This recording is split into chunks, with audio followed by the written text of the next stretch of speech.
Instituto Politécnico Nacional, Centro de Estudios Científicos y Tecnológicos número 15, Diodoro Antunes Echegaray. Parasitología clínica, docente Núñez Tenorio Luis Manuel. Docentes de laboratorio, Fragoso Camacho Alejandra, Martínez Alarcón Dulce Vania. Elaborado por Solís Reyes Ángel Tadeo, Grupo 6M6. ¿Qué es la parasitología? La parasitología es aquella ciencia biológica que se encarga de estudiar el parasitismo. Ciencias que nos ayudarán a entender cómo afectan los parásitos al organismo humano, hematología, inmunología, química clínica, patología y medicina. Se hablará sobre terminología que se usará en este curso. Agente etiológico, organismo extraño que entra al cuerpo, causa una reacción antígeno-cuerpo, produce enfermedad, provoca estado patológico. Periodo de incubación, tiempo en el que tarda desde la entrada del agente al organismo hasta que aparecen signos y síntomas. Huésped, aquel organismo que alberga a otro organismo de diferente especie. Infección, invasión y multiplicación de agentes patógenos en los tejidos de un organismo. Ciclo vital, ciclo biológico o ciclo de vida, conjunto de etapas o fases por los que atraviesa un organismo desde su fase embrionaria o larvaria hasta su fase adulta. Fase infectante, fase del ciclo biológico de un parásito capaz de producir. Diagnóstico clínico, cabecera del paciente para el descubrimiento o diagnóstico de la enfermedad. Diagnóstico de laboratorio, reconocimiento o descubrimiento de la enfermedad a través de una muestra biológica. La sintomatología es aquella medicina alópata, signos y síntomas provocados por un parásito. Clasificación de la sintomatología. Patógnómicos. Permiten por sí solos el diagnóstico de la enfermedad. Característicos. Pertenecen a un grupo escaso de enfermedades. Genéricos. No me permiten ninguna orientación hacia la enfermedad. Profilaxis. Prevención. Conjunto de medidas tomadas o adaptadas para prevenir una infección. Vector. Organismo vivo que colabora en la transmisión de una enfermedad parasitaria. No tiene que ver con el ciclo vital de los parásitos. Fomite, cualquier objeto inanimado que contribuya a la transmisión de una enfermedad parasitaria. Transmisor, organismo vivo que contribuye en la transmisión de una enfermedad parasitaria. Sí tiene que ver en el ciclo biológico parasitario. Damos pie a la parte de parasitismo. Se pueden apreciar las definiciones de comensalismo, parasitismo, mutualismo y parásito.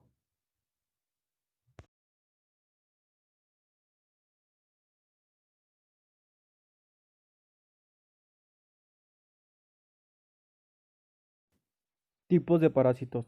Ectoparásitos. Viven en la superficie de su huésped. Consiste en una infección. Endoparásitos. Viven en los órganos internos de su huésped. Constituyen en una infección. Ejemplos. Cavitarios. Viven en las cavidades naturales del ser humano. Boca, ojos, nariz, orejas, vagina. Coprozoicos. Viven en el intestino delgado o intestino grueso. Tisulares. Viven en el tejido del ser humano. Citozoicos. Viven dentro de las células de los humanos. Erráticos. Viven en su huésped habitual, pero en un órgano diferente. Ciego y recto sigmoides. Dependencia parasitaria. Facultativos. Aquellos parásitos que pueden vivir de forma libre o parasitaria. Obligados. Todo su ciclo de vida se necesita de un huésped. Permanentes. Son parásitos que en todo su ciclo de vida no tienen fases libres. Periódicos. Son los que alternan su vida libre con la vida parasitaria. Parásitos con base en el número de huéspedes. Monoxeno. Necesita de un solo huésped para hacer su vida parasitaria. Heteroxeno. Necesita de dos o más huéspedes para hacer su vida parasitaria. Especificidad parasitaria. Eurixeno. Son aquellos parásitos que son poco exigentes y se adaptan a muchas especies de huéspedes. Estenoxeno. Son muy exigentes en la elección de sus huéspedes. Si están en aves, solo van a estar en aves. Clasificación de huéspedes. Definitivo. Es aquel que contiene al parásito en su fase adulta o bien las reproducciones de tipo sexual. Intermediario. Es aquel que contiene el parásito en su fase larvaria o embrionaria, o la reproducción es de tipo asexual. Habitual o natural. Es aquel que contiene al parásito en condiciones normales. Vicario o sustituto. es aquel que contiene el parásito cuando no está el habitual o el natural. Reservorio es aquel que contiene al parásito del hombre en la misma forma y fases que en él. Mecanismos de transmisión. Activa. El parásito busca, penetra y se establece en su nuevo huésped. Pasiva. Cuando el parásito tiene que ser llevado, acarreado, depositado o inoculado por vehículos. Puede ser contacto directo de un tejido enfermo a un tejido sano. Tipos de transmisión. Mecánica. Cuando el transmisor no evoluciona ni se reproduce. Cíclica. Cuando el transmisor no se reproduce pero no evoluciona. Propagativa. Cuando en el transmisor el parásito no evoluciona pero sí se reproduce. Ciclo propagativa. Cuando en el transmisor el parásito se reproduce y evoluciona. Inoculativa. Cuando el transmisor al alimentarse va a inocular el parásito. Contaminativa. Cuando el transmisor al alimentarse defeca y hay una contaminación. Congénita. Es de la madre al producto. Se anexa la escala de Bristol. La escala de Bristol es una tabla visual diseñada para clasificar la forma de las heces en 7 grupos y de esta manera saber cuál nos ayudará a obtener un mejor estudio. Giardia lambrea provoca la enfermedad de giardiasis, lambriosis y diarrea del turista. Microhábitat es el intestino delgado, duodeno y yeyuno. Se puede apreciar su morfología en fase de trofozoito y en fase de quiste. Ciclo biológico. La fase que va a entrar al cuerpo es en forma de quiste ovalado tetranucleado. Entra por la boca, se va al estómago, el pH es de 2 a 3, el pH ácido favorece e inicia el desenquistamiento. Finaliza el desenquistamiento en el intestino delgado, pasa a ser trofozoito y después a su microhábitat. Síntomas: diarrea líquida y con mal olor, fatiga o malestar, cólicos abdominales, gases o flatulencias, náuseas, pérdida de peso. El diagnóstico clínico se hace en la fase de trofozoito y se necesita de una muestra de heces diarreica o semilíquida y se utiliza la técnica de directo en fresco, sondeo duodenal o cápsula de Beer. Amebo histolítica, enfermedad, amibiasis, amebiosis, disentería, amebia, microhábitat, intestino grueso, ciego y recto sigmoides. Podemos apreciar su morfología en trofozoito y en fase de quiste. Ciclo biológico. El quiste tetranucleado pasa al estómago, ocurre el desenquistamiento, pasa al intestino delgado, maduran, da origen a los trofozoitos, ocurre la división binaria, pasa al intestino grueso y sale junto con la materia fecal en forma de quiste. En caso de no salir junto con la materia fecal, se queda en su microhábitat, atraviesa el intestino grueso y se va al torrente sanguíneo. Se puede ir a diferentes partes del cuerpo, por ejemplo, el hígado. Cuadro clínico. Se puede presentar a dolor abdominal, intestinal crónico, estreñimiento, diarrea eventual, colon tóxico ameoblano, síndrome disentérico severo, fiebre. Diagnóstico de laboratorio. Entre las técnicas coproparasitológicas se encuentra directa en fresco para el trofozoito y FAUS para quiste. También se puede hacer un cultivo de entameo histolítica. Strongyloides stercoralis, nematodo pequeño que vive en el interior de la mucosa del intestino delgado, principalmente en duodeno y yeyuno. Hospedadores definitivos: humanos, perros y gatos. Ciclo de vida: 1. Invasión de piel, después migración a través de los pulmones y 3. Parasitación del intestino delgado. Su morfología va desde huevo, larva rhabditiforme, larva filariforme y adultos de vida libre. Patología: invasión por la piel, la penetración de las larvas filariformes a la piel. Las lesiones que se producen son similares a las que originan las larvas uncinarias. Diagnóstico de laboratorio. El método más utilizado para confirmar el diagnóstico es el hallazgo de las larvas en heces, líquido duodenal, esputo o en tejidos. El examen coprológico corriente no revela la presencia de ellas en todos los casos, a pesar de existir la parasitosis. Ascaris lumbricoides. Características generales. Pertenecen a los nemátodos. Forma cilíndrica. Un extremo posterior puntiagudo y un anterior romo. 5 milímetros de diámetro. Cavidad bucal en forma triangular. Fase infectante. Los huevos fecundados permanecen de 3 a 4 semanas en suelos cálidos y húmedos. Se desarrolla una larva móvil de primer estadio que se transforma en larva de segundo estadio bajo condiciones adecuadas de temperatura y humedad.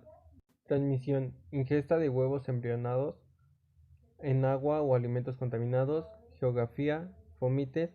Se ha reportado inhalación. Cuadro clínico. Durante la fase de migración pulmonar, los signos y síntomas dependen de la intensidad de la infección, la exposición previa y los alérgenos larvarios. Las larvas ocasionan la ruptura de capilares y paredes alveolares, lo que da lugar a hemorragias y un proceso inflamatorio diseminado, eosinofilia local y sanguínea. Diagnóstico de laboratorio. Identificación de nemátodos adultos eliminados por el recto u otros orificios corporales y hallazgo de huevos en exámenes fecales. Coproparasitoscópicos de concentración, de preferencia cuantitativos, aunque pueden realizarse observaciones en fresco. Trichuris trichura. Provoca la enfermedad de trisuriasis. Ciclo de vida directo. No involucra migración tisular, ya que todo sucede en el tubo digestivo. Además, este parásito es monoxeno, es decir, solo requiere de un huésped para todo su ciclo de vida. El hábitat ideal de Trichuris trichura está compuesto por el ciego y recto sigmoides, intestino grueso. Cuadro clínico. Las infecciones leves en adultos sanos son asintomáticas. Las infecciones moderadas suelen producir diarrea ocasional y dolor tipo cólico, infección masiva, diarrea con sangre, anemia ferropénica, prolapso rectal, náuseas y vómito, retardo del crecimiento y deterioro del rendimiento escolar, colitis crónica. Diagnóstico. Método de Cato, que es cuantitativo, y método de Stoll. Enterobius vermicularis. Provoca la enfermedad de enterobiasis. Ciclo biológico. La forma infectiva es el huevo embrionado, que se adquiere habitualmente por contaminación fecal oral, a través de fomites, juguetes, ropa de cama, otros objetos, y manos, o por inhalación. La autoinfección ocurre debido al rascado de la zona perianal y la transferencia de huevos infectantes a la boca. Diagnóstico de laboratorio. El diagnóstico se sospecha de enterobiasis, está determinado por las manifestaciones clínicas y se confirma al detectar los huevos característicos en la mucosa anal. A veces el personal de laboratorio observa los gusanos adultos en las muestras de heces, pero el método de elección del diagnóstico exige el uso de una torunda anal con superficie adhesiva a la que se peguen los huevos para así examinarlos al microscopio. Decatur americanus. Produce la enfermedad de anquilostomiasis. Transmisión. La transmisión de Decatur americanus requiere el depósito de heces con huevos en suelos sombreados y bien drenados, y su desarrollo es favorecido por condiciones del clima tropical como el calor y humedad. Por esta razón, las infecciones alrededor del mundo son frecuentemente reportadas en sitios donde ocurre contacto con suelos contaminados. Los huevos se embrionan en suelos húmedos y sombreados, entran al cuerpo, pasan a ser una larva rhabditoide, después a ser una larva filariforme, penetra la piel y las larvas migran por diferentes tejidos y terminan su desarrollo en el intestino delgado. Sintomatología. Cuando los gusanos adultos se adosonan a las vellosidades del intestino delgado, succionan la sangre del huésped, lo que puede causar dolor abdominal, diarrea, cólicos, pérdida de peso que pueden producir anorexia. Diagnóstico de laboratorio. Se confirma mediante la identificación de los huevos de Decatur americanus en exámenes coproparasitoscópicos con métodos directos y métodos de concentración. Prevención. Para una prevención efectiva son esenciales la insaturación de buenas condiciones sanitarias y la disposición adecuada de los excrementos humanos. Himenolepis nana. Enfermedad que produce himenolepiasis. La himenolepiosis constituye la infección por C2 más frecuente a nivel mundial, particularmente en las áreas geográficas cálidas, templadas y secas de países en vías de desarrollo y se identifica principalmente en niños. Características de Hymenolepis nana: tamaño de 2 a 4 centímetros, Scolex de 0.3 milímetros, huevo oval de 30 a 47 micrómetros y protoglótidos de 100 a 200. Cuadro clínico. Los signos y síntomas dependen de la intensidad y duración de la infección y no son específicos. Es posible que se deban a otros patógenos presentes en los casos de poliparasitismo. Se reportan con mayor frecuencia dolor abdominal, meteorismo y flatulencia, diarrea periódica, hiperoxia y cefalia. Diagnóstico: métodos parasitoscópicos. Técnica de Faust, que es el método de concentración por flotación. Cato-Cats, para determinar carga parasitaria o número de huevos por gramo de heces. Stoll, número de huevos en heces. Es difícil encontrar proglótidos en heces. Taenia solium es una especie distribuida en todo el mundo, dado que los cerdos son intermediarios del parásito. El término del ciclo biológico ocurre en regiones donde los humanos se alimentan con su carne. Por eso su incidencia es rara en los países musulmanes, puesto que el Islam prohíbe el consumo de carne porcina. Diagnóstico: observación de los fragmentos que salen espontáneamente o en materias fecales. Se recomienda recogerlos y mantenerlos en agua hasta que se puedan examinar. Coloraciones especiales que tiñen las ramas uterinas. Si se obtiene el Scolex, debe observarse al microscopio para identificar los ganchos o la ausencia de los mismos.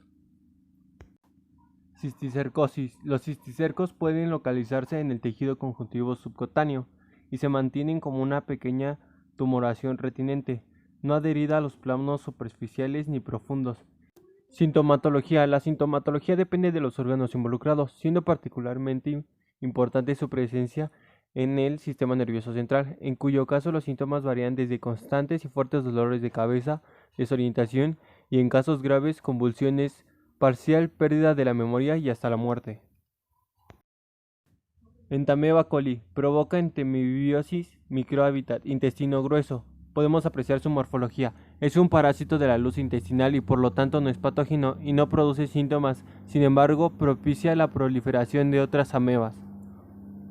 Ciclo de vida. A lo largo de su vida presenta varias etapas, las cuales dependen de los nutrientes o ausencia de estos en el medio que los rodea. Diagnóstico: se basa en el hallazgo de trofozoitos en las heces o en su aislamiento en medios de cultivo. Plasmodium vivax produce la enfermedad de malaria o paludismo. El paludismo se transmite por picadura del mosquito hembra del género Anopheles, el hospedero definitivo, en el cual se lleva a cabo la fase sexuada de la reproducción del parásito. Periodo de incubación es de 8 a 10 meses. Ciclo biológico: paciente con gametocitos circulantes, fuente de infección para mosquito, picadura del mosquito. 3. Ciclo esporogónico en mosquito, reproducción sexual, gametocitos, macrogameto, fecundación, cigote o quinete o quiste, esporozoito infectante. Cuadro clínico: la malaria no es complicada en la mayoría de los casos que se presentan en México. Es debida casi en su totalidad a Palidium vivax. Inicia con síntomas no específicos como taquicardia, malestar, fatiga, escalofríos, sudoración, cefalia, náuseas y vómitos, diarrea. Diagnóstico: identificación de la especie Plasmodium en un frote sanguíneo, gota gruesa y tinciones de sangre periférica. Prevención: eliminación de cuerpos de agua, uso de larvicidas, ropa protectora, uso de repelentes y mosquiteros. Gracias por su atención en esta presentación del curso de parasitología de la carrera técnico laboratorista clínico del Centro de Estudios Científicos y Tecnológicos número 15, Teodoro Antúnez Echegaray.